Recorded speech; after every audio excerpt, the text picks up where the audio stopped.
Hi hello నమస్తే welcome to plus TV health. నేను మీ అలంకృత. జనరల్గా పిగ్మెంటేషన్ అనేది చాలా పెద్ద విషయం అనే చెప్పాలి. దానికోసం రకరకాలుగా క్రీమ్స్ అని, లేదంటే ఇంట్లో మెటీరియల్స్ అని, లేదంటే హోమ్ రెమెడీస్ లైక్ చాలా రకాలుగా ట్రై చేస్తూ రుద్ది ఆ పిగ్మెంటేషన్ కాస్త ఇంత ఉన్నది ఇంత చేసేస్తారు. సో జనరల్గా చేయాల్సింది చేయకుండా వేరే నానా రకాలుగా ట్రై చేస్తుంటారు. సో ఇప్పుడు అవేమీ మీరు ట్రై చేయొద్దు. ఎందుకంటే సంరక్షణ పర్యవేక్షణ అంటారు కదా, అలాంటి వాళ్ళు చెప్పింది మాత్రమే చేయాలన్నమాట. సో ఇప్పుడు మనతో పాటు ఆయుర్వేదిక్ డాక్టర్ ఉన్నారు, డాక్టర్ చిట్టిబొట్ల మధుసూదన శర్మ గారు. సో అడిగి తెలుసుకుందాం. హాయ్ సార్, నమస్తే. నమస్తే. పిగ్మెంటేషన్ అనేది చాలా పెద్ద ప్రాబ్లం అయిపోయింది సార్. అసలు దీన్ని ఎలా నివారించాలి, అసలు పిగ్మెంటేషన్ ఎందుకు వస్తుంది, వీళ్ళు ఏంటంటే పిగ్మెంటేషన్ ఎలా రిమూవ్ చేయాలనే కార్యక్రమంలోనే దాన్ని ఇంకా ఇంత పెద్ద చేసేస్తున్నారు. దాన్ని ఇంత పెద్ద చేసేసి మొత్తం ప్యాకేజ్ చేసుకుంటున్నారు వాళ్ళంతా. ఎగ్జాక్ట్లీ. పిగ్మెంటేషన్ వచ్చేదానికి అనేక రకాల కారణాలమ్మా. హార్మోనల్ ఇంబ్యాలెన్సు, మానసిక ఒత్తిడి, అదేవిధంగా అతినీలోహిత కిరణాల ప్రభావం. అంటే ఎండలో తిరిగే వాళ్ళలో కూడా కొంతమందికి పిగ్మెంటేషన్ వచ్చేటువంటి అవకాశం ఉంటుంటుంది. అదేవిధంగా ఈ ఫాస్ట్ ఫుడ్స్, జంక్ ఫుడ్స్ ఎక్కువ తినేటువంటి వాళ్ళకు, అదేవిధంగా రెస్ట్ సరిగ్గా లేనటువంటి వాళ్ళకు, నిద్ర సరిగ్గా పోని వాళ్ళకు, వీటన్నిటితోడు అనువంశికంగా ఇలాంటి కారణాలు ఏం లేకపోయినప్పటికీ మరి తల్లులకు కానీ గ్రాండ్ పేరెంట్స్కమ్మా, సో మెటర్నల్ సైడ్ కానీ పెటర్నల్ సైడ్ కానీ ఏదైనా ఆడవాళ్ళకు ఉన్నప్పుడు జనరల్గా నెక్స్ట్ జనరేషన్ కూడా వచ్చేటువంటి పరిస్థితి ఏర్పడుతుందమ్మా. ఈ పిగ్మెంటేషన్ కొంతమందికి చిన్న వయసులో వస్తే, కొంతమందికి వయసు వచ్చిన తర్వాత, ముఖ్యంగా ఆడవాళ్ళ గురించి చెప్పుకుంటే ఈ బయస్లు ఆగిపోయేటువంటి ముందు కానీ బయస్లు ఆగిపోయిన తర్వాత కానీ వస్తుంటాయమ్మా. ఈ పిగ్మెంటేషన్ని మెలాస్మా అనేటువంటి పేరుతో పిలుస్తుంటారమ్మా. మెలాస్మా. అసలు పిగ్మెంటేషన్ ఇలాంటి కారణాల వల్ల ఎందుకు వస్తుందని చెప్పి మనం ఆలోచన చేస్తే, మన చర్మానికి రంగునిచ్చేటువంటి పదార్థం ఒకటి ఉంటుందమ్మా. దీన్నే మెలనిన్ అనేటువంటి పేరుతో పిలుస్తుంటారు అనమాట. చర్మానికి రంగునిచ్చేది మెలనిన్. సో మొత్తం మన చర్మంలో ప్రతి చోట ఈ మెలనోసైట్స్ అనేవి ఉంటాయమ్మా. ఈ పిగ్మెంటేషను ముఖ భాగంలో, చర్మ భాగంలో మెలనిన్ అనేటువంటి రంజక పదార్థము ఎక్కడైతే ఎక్కువ డిపాజిట్ అయిందో దాన్నే మనం మెలాస్మా లేదా పిగ్మెంటేషన్ అని చెప్పి చెప్తుంటామమ్మా. నిజంగా చెప్పాలంటే దీనివల్ల దురద కానీ, నొప్పి కానీ, అసౌకర్యం కానీ, మంట కానీ, పోటు కానీ ఎలాంటి అనారోగ్య లక్షణాలు అయితే బయటికి వ్యక్తం కావు. కానీ శారీరకంగా లక్షణాలు కనిపించకపోయినా మానసికంగా వేధించేటువంటి అత్యంత ప్రధానమైన సమస్యమ్మా. ముఖ్యంగా ఆడవాళ్ళలో ఈ సమస్య మరీ ఎక్కువగా ఉండేటువంటి పరిస్థితి ఏర్పడుతుంది.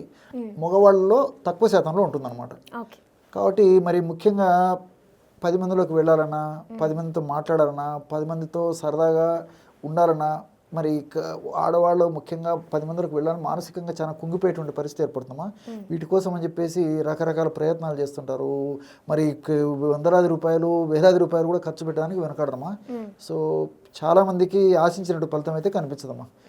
చాలా నిరుత్సాహానికి కూడా గురయ్యేటువంటి పరిస్థితి ఏర్పడుతుంది అనమాట. ఎందుకంటే మానసికంగా ఇబ్బంది పెట్టేటువంటి అత్యంత సర్వసాధారణటువంటి చర్మానికి సంబంధించిన సమస్యల్లో ఇది కూడా ఒకటమ్మా. ఇది కూడా ప్రధానమైన సమస్య కూడా చెప్పుకోవచ్చు అనమాట. అనేక కారణాల వల్ల ఈ యొక్క మెలనిన్ అనేటువంటి పిగ్మెంటు చర్మ కింది భాగంలో డిపాజిట్ కావడంలో వస్తుంది కదమ్మా. ఇది ఎరుపు నలుపు కలిసినటువంటి రీతిలో ఉండొచ్చు. అదేవిధంగా ఎరుపు గోధుమ రంగు ఉన్నటువంటి రీతిలో కలిపి వచ్చేటువంటి కలర్ ఉన్నటువంటి రీతిలో ఉండొచ్చు. లేకపోతే నలుపు గోధుమ రంగు కలిపితే ఏ కలర్ వస్తుందో ఆ రీతిలో ఉండొచ్చు. అదేవిధంగా పిగ్మెంట్ ఈ యొక్క మెలాస్మా లేకపోతే ఈ పిగ్మెంటేషను ముఖంలో కొద్ది భాగంలోనే ఉండేటువంటి పరిస్థితి ఏర్పడుతుంది. లేకపోతే కొంతమందికి క్రమక్రమంగా మీరు అన్నట్లు మరి అవగాహన లోపం చేత వాళ్ళు రకరకాల ప్రయత్నాలు చేయడం వల్ల మరి సమస్య మరింత జటిలమయ్యేదానికి అవకాశం ఉంటుంటుంది. అలా కాకపోయినప్పటికీ ఆ యొక్క సమస్య పెరిగే దాంట్లో భాగంగా మరి ఫేస్ అంతా కూడా ఎక్కువ స్ప్రెడ్ అయ్యేదానికి కూడా అవకాశం ఉంటుందమ్మా. సో దీనికి మంచి మంచి రెమెడీస్ ఉన్నాయమ్మా. కాబట్టి ఈ రెమెడీస్ ఉన్నాయని చెప్పేసి వాడుకోవడం మంచిది. వాడుకోవడంలో సక్కలి ఫలితాలు కలుగుతాయి. కానీ మరి ఏదో 1 రోజు, 2 రోజులు, 3 రోజులు, 4 రోజులు వాడేసేసి మరి నాకు ఫలితం కనపడలేదు, ఇంతసేపు వీళ్ళు ఏదో దీర్ఘ ఉపన్యాసం ఇచ్చినారు, మరి ఏమాత్రం నాకు పని చేయలేదు అనేది కాకుండామా. ఎందుకంటే నేను వాస్తవాలు చెప్తుంటా కదమ్మా. సో ఎందుకంటే 30-40 సంవత్సరాల నుంచి నేను ఎంతోమంది చూశాను కాబట్టి అవుట్కమ్ చెప్తున్నానమ్మా. సో ఈ సమస్యలు తగ్గారంటే ఒక దీక్షలాగా, పట్టుదలలాగా, యజ్ఞంలాగా సాధించాలనేటువంటి తపనతో ఏమా నేను చెప్పినటువంటి ఔషధాన్ని వాడుకోవడం వల్ల ఫలితాలు సమర్థవంతంగా ఉంటాయి. సో అలా కాకుండా ఏదో 2 రోజులు వాడి 3 రోజులు వాడేసేసి మళ్ళీ మెడిసిన్ మార్చుకోవడము, మళ్ళీ ఇంకోటి ప్రయత్నం చేయడం కాకుండా శరీర తత్వాన్ని బట్టి కొంతమందికి త్వరగా రిజల్ట్ వస్తాయి, కొంతమందికి నిదానంగా రిజల్ట్స్ వస్తాయమ్మా.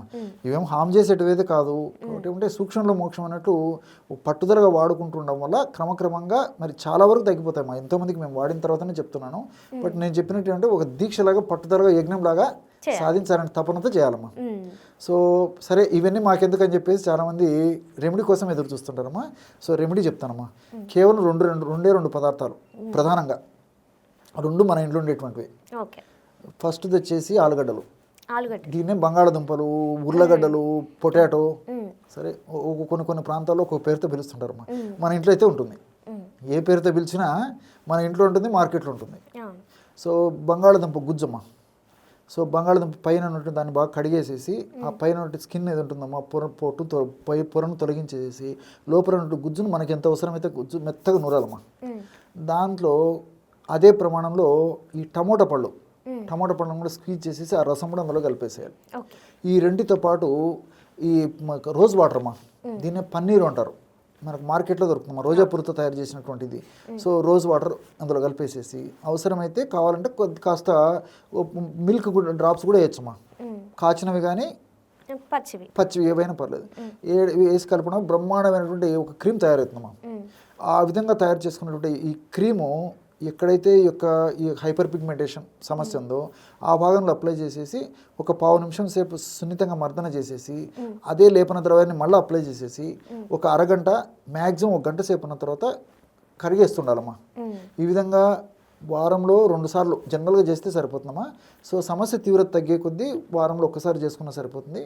మరీ సమస్య ఎక్కువగా ఉంటే కొన్నాళ్ళ పాటు రోజు చేసేసి సమస్య కొంచెం తీవ్రత తగ్గిన తర్వాత కూడా రోజు మార్చి రోజు చేసుకున్నా, లేకపోతే వారానికి ఒకసారి చేసుకున్నా, అవసరాన్ని బట్టి పరిస్థితిని బట్టి వాళ్ళకు ఉన్నటువంటి సమస్య తీవ్రతను బట్టి ఈ యొక్క ఔషధాన్ని వాడుకోవడం వల్ల సమర్థవంతమైన ఫలితాలు కలుగుతాయమ్మా. ఆధునికంగా మనం ఆలోచన చేసినప్పటికమ్మా ఇప్పుడు ఈ యొక్క బంగాళదుంప, ఆలుగడ్డ ఏదైతే నేను చెప్పానో అందులో ఉన్నటువంటి కెటకోలజన్స్ ఇలాంటి అనేక రకాల రసాయన పదార్థాలు, ఇతర అనేక రకాలైన రసాయన పదార్థాలు కూడా ఈ మెలనిన్ పిగ్మెంట్ డిపాజిట్ కాకుండా ఉండేందుకు అదేవిధంగా బ్లీచింగ్ ఏజెంట్గా పనిచేస్తాయమ్మా.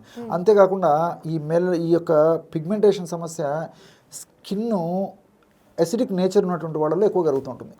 సో ఈ బంగాళదుంప వాడుకోవడం వల్ల ఈ ఎసిడిక్ నేచర్ తగ్గుతుందమ్మా.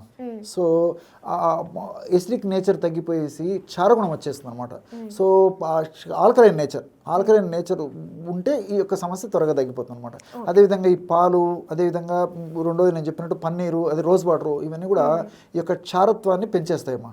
క్షారత్వాన్ని పెంచడం వల్ల కూడా ఈ సమస్య త్వరగా తగ్గిపోతుంది. అంతేకాకుండా ఈ యొక్క టమోటా గుజ్జులో టమోటా పళ్ళ రసంలో ఉంటుంటే ఈ లైకోపిన్ కానీ ఇతర కొన్ని రకాలైనటువంటి మైల్డ్ యాసిడ్స్ కానీ ఇవన్నీ కూడా మరి ఈ యొక్క పిగ్మెంటేషన్ సమస్యకి చాలా సమర్థవంతంగా పనిచేసేందుకు ఉపయోగపడతాయమ్మా. కాబట్టి క్షేమదాయకంగా పనిచేస్తుంది కాబట్టి మరి అన్నీ మనకు సైడ్ బెనిఫిట్స్ ఉంటాయి. కాబట్టి నేను చెప్పినటువంటి పద్ధతిలో వాడుకోవడం వల్ల సూక్ష్మంలో మోక్షం అన్న రీతిలో చక్కటి ఫలితాలు ఆ వ్యక్తులు పొందవచ్చమ్మా. అంటే ఇప్పుడు పిగ్మెంటేషన్ ఉన్న వాళ్ళు పర్టికులర్ ఈ ఫుడ్ తినాలి, ఈ ఫుడ్ తినకూడదు అని ఏమైనా ఉందా? అలా ఏం లేదా? జనరల్గా లేదమ్మా. సర్వసాధారణంగా కొంతమంది చెప్పేది ఏంటంటే ఈ యొక్క సి విటమిన్ ఉన్నటువంటి పదార్థాలు, సిట్రస్ ఫ్రూట్స్ ఎక్కువ తినొద్దని చెప్తుంటారమ్మా. అది కూడా విభిన్న అభిప్రాయాలు ఉన్నాయి కాబట్టి సర్వసాధారణంగా రొటీన్గా వాడుకోవడం వల్ల అలాంటి ఇబ్బంది అయితే ఉండదమ్మా. Okay sir, thank you. Okay.